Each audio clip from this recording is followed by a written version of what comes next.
in order for a business to work and to be successful, I have to understand business fundamentally as an activity that's about making myself better off, but also thinking about and taking care of others. It's a pretty novel way to think about business, but I think it's a pretty important one. There is no way of doing business where ethics is not present. Every business has a sense of purpose. So I want to make the argument that ethics is there whether or not we want to see it or think about it. It's a global phenomenon. They're calling it the Great Resignation.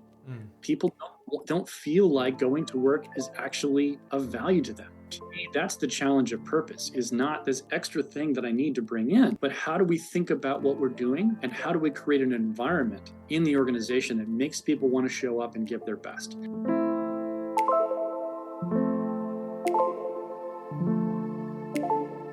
Hello everyone, and welcome back to yet another episode of Voices of a Business School hosted by ABT Business School. We hope that you so far have been enjoying some of our podcast sessions. We're trying our very best to keep up with this new form of media platform, but we're very happy to tag along the ride and hope that you are as well. On another note, in the studio today, we're glad to present Professor Andy C. Wicks from Darden School of Business, a part of the University of Virginia. From the very beginning of Andy's career, he has been exploring questions about how we make better choices, think about institutions differently, in all how we as humans operate in the world. He's always been asking the real big questions, resulting in the purpose and ethics expert he is today. Here at ABT, Andy is teaching purpose-driven leadership, and we're excited to welcome him in the studio today. So allow me to introduce Andy and ABT's very own Jesper Bergman to a talk of stakeholder theory, purpose, and how there's really no way of doing business today without having ethics included. So without further ado, let's dive into it. All right, so welcome. Today I have the privilege to talk to Andy C. Wicks from Darden School of Business. Warm welcome to you, Andy, and thank you for taking your time for this podcast. I would just like to start with asking you, as you go through campus or talk to colleagues at Darden School of Business, what are some of the topics that you discuss when you run into colleagues on premises? Well, we talk about a wide range of topics about how we understand business. And again, especially here at Darden, much of that has to do with stakeholder theory or thinking about business in a slightly different way. I guess one of the things that really attracted me to coming to Darden and to working with my colleagues is Darden is a place that sees business as a human activity, done by humans for humans. And I think for a lot of business schools in the world, that seems like a strange idea. Business is about economics. It's about the profit motive. It's about numbers and doing whatever the spreadsheet tells me I ought to do that makes the most money. And while those are important tools, I think many people here start with this idea that in order for a business to work and to be successful, and to me to feel good about what I'm doing, I have to understand business fundamentally as an activity that's about me living out my aspirations and dreams, making myself better off, but also thinking about and taking care of others. It's a pretty novel way to think about business, but I think it's a pretty important one. Absolutely. When you talk about the issues with colleagues, etc., is there any reason why it's particular at Darden that stakeholder theory started? We know that Ed Freeman basically coined the term at the time, but is there any reason particular that it happened there? Well, first of all, our founder, Colgate Darden, and the founder of the university, Thomas Jefferson, had a strong vision around sort of the idea of the humanities and putting human beings at the center of what this institution was all about. And this idea of higher learning, creating community, the importance of values and ethics as the cornerstone of all that we do, that's been very well entrenched. And that preceded Ed Freeman. Certainly Ed coming here has made a huge difference in that. And I was actually a graduate student when Ed first came to Darden. I think he got here maybe a year before I did, but I ended up in grad school running into him and taking a class with him. And then he sort of convinced me to go from, I was a religious studies PhD, doing medical ethics. And I met him and he sort of opened my eyes to what I might do in business ethics. And I did work with him on the side and applied for a job in a business school. And lo and behold, that's where I've spent my entire career is in business school. The whole time I was exploring questions to me that were fundamental about what does it mean to be a human being? How do we live in the world? And how do we make better choices, think about institutions differently that uplift humanity rather than make it into a drudgery and something that we kind of we don't thrive through. I've actually never asked you this, Andy, but during the during the COVID crisis, also because of your background with your PhD, coming back to studying medical ethics, etc., did you do some specific works with medical staff or anything during that period? To me, there's been so much in healthcare that's been super interesting and challenging over the last several years. I mean, what we have asked healthcare workers to endure, the responsibilities that they have taken on, the burdens that they have borne on behalf of the community is just remarkable. And I think they've really tested this Hippocratic tradition that says if I am in the healthcare field, I don't just have a job. It is part of my duty to take care of others. The pandemic put that in a whole new perspective. I've also been very interested in healthcare on a variety of topics. I've been really interested in the interface of medicine and business. That's less of an issue in Europe because we sort of segregate. You found a way of creating shielding off business from how healthcare works. That's less true in the United States. And I've been fascinated. I started in medical ethics. I moved to business ethics. And I was startled by how little of a conversation there is across those two different divides. And I would argue in our country, it's either the medical people have the power and make the people with the money who are running the organizations essentially do what they want them to do, or it's the other way around. And there's not a coherent way of blending those conversations. And I think that's really dysfunctional. It's led to some major problems in our system.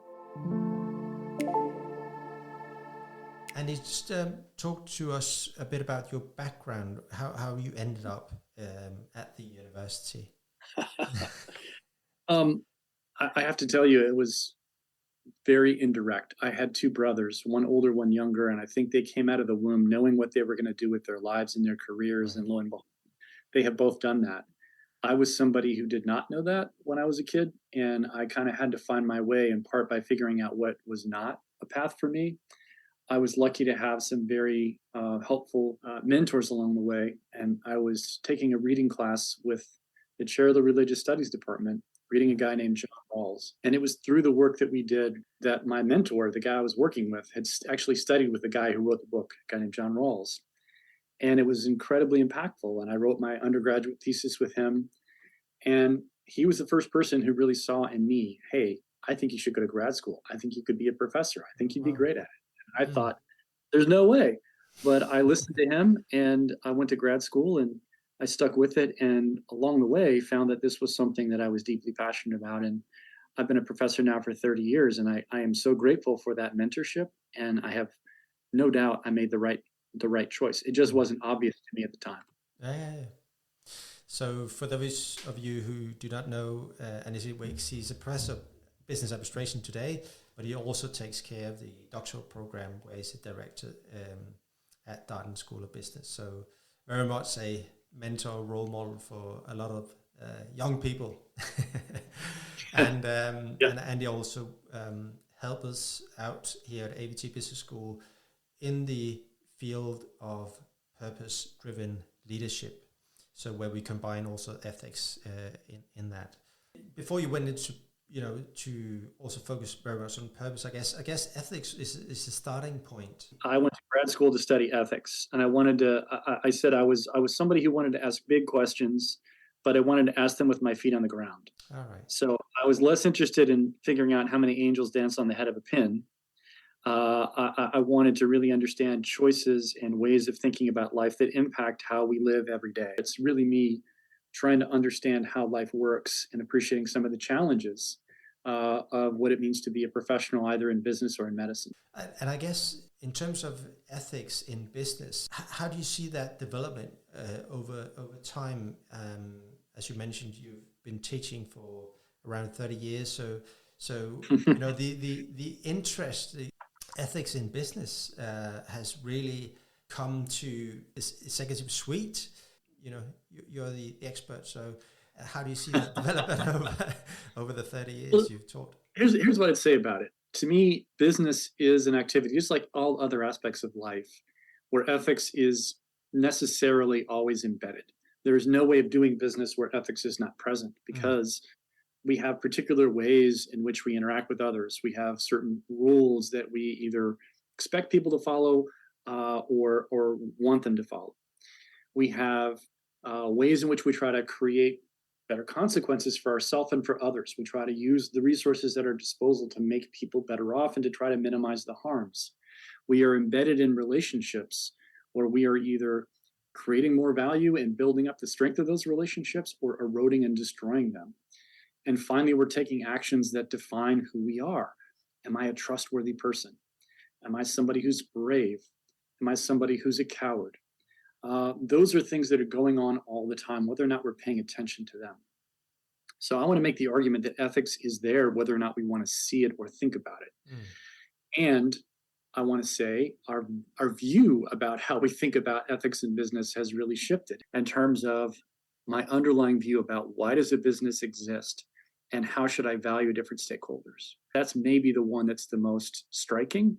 And it's also reflected in this more recent shift by the Business Roundtable, a very prominent lobbying organization in the US that's made up of corporate CEOs. And they explicitly said, oh, yeah, our view of the firm is no longer maximize profits for shareholders. It's now create value for all stakeholders. So businesses are trying to create more value for all stakeholders. How do you see that impacting the whole climate change, or is it the other way around, that we actually, as we are thinking about stakeholders, climate is actually a beneficiary, you could say, or how do you see the two interconnect? So I think that it's a both and rather than an either or. I think because we care more about the climate, we bring that in as what we want firms to do and how we want them to behave. So if I'm an employee and I see my firm creating all this damage to the environment, that's a problem for me. And it's fascinating to think about, why should I care about stakeholders? One is I say, well, just from this quote unquote moral perspective, I feel like I ought to care about them. But I can also frame it from the lens of it's also about the outcomes. If I don't listen to my stakeholders and they do want more than just more money and more stuff, it's leading me to also care about the things that my stakeholders care about. And the reason why they might want to either work for me or for a competitor, buy my product or a competitor's product. If I am not factoring in the environment, if I am not taking care of my workers, if I am not thinking about the community and taking actions that support that, that's one more reason why they may value what I'm providing less. And over time, if I'm providing less and less value as compared to my peers, people are going to make different choices. They're going to want to be affiliated with different firms. They're going to want to buy different products, work for different companies. And if they have the chance to create their own, they're going to create one that looks more like the things that they value. And yes, money is important, but money is a reflection of how well are you doing of taking care of your stakeholders. We get so caught up in the money piece, we forget why did I get the money? Well, I got the money because I created value for other people. And if I hold on to that human aspect, all of a sudden these other human pieces start to seem more part of the conversation rather than these extras that somehow are separate from the concern about the money. In terms of the stakeholder theory and then linking it to purpose, is that the next step in trying to engage all stakeholders, or is it an articulation of the value you're trying to create, or how does it fit in your mind? So to me, this focus on purpose is really making us pay attention to a question that is there, whether we want to think about it, and one that people who have defended the shareholder view have really tried to get us to say it's not there or it's not important. My argument is every business has a sense of purpose, whether or not we've thought about it, or whether or not we really can understand and articulate it. And oftentimes that purpose is not the one that is written up on the wall someplace that says, here's what we say our purpose is. If I hired a sociologist and I had them go into your organization, they would watch for a couple of days and they could come back and say, what is sort of this implied notion of purpose? Why do people show up? What are they doing? What are they trying to accomplish? And my argument is many companies punt on this and just say, well, it's just about making the money. Well, we got to care about the money, but Why are we doing what we're doing? What are the things that we won't do?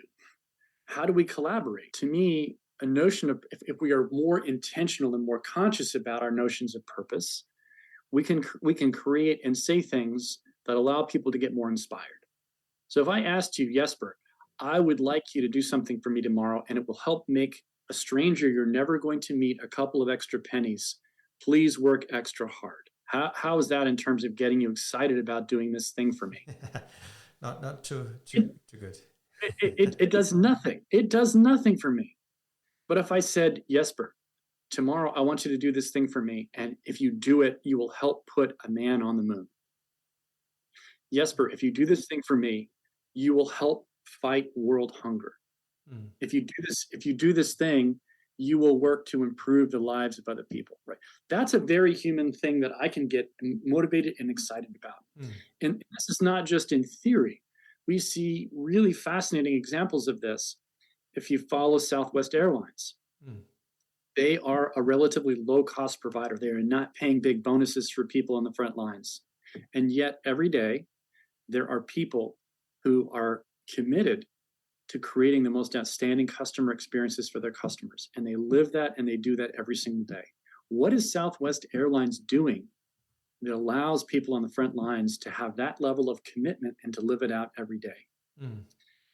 That's super interesting. On the other hand, I've got companies where people are mailing it in. They're not giving forth their best effort. And as a matter of fact, in this country, and I think it's a global phenomenon, they're calling it the Great Resignation. People don't feel like going to work is actually of value to them. Yeah. And I think that's a huge challenge to organizations. How can you talk about what you do and what you provide such that people would like to be part of your organization and show up and to give their very best? To me, that's the challenge of purpose, is not this extra thing that I need to bring in, but how do we think about what we're doing and how do we create an environment in the organization that makes people want to show up and give their best? We have plenty of examples of companies that are doing that badly. And to me, the really great organizations are the ones that can create these deeper senses of connection, meaning, value, that make people want to show up and give their best. Yes, a story also that hit the Danish news, the American firm Patagonia, because of the founder basically hand out, all his earnings or the company itself. But he actually always had this built into his business model. Yeah.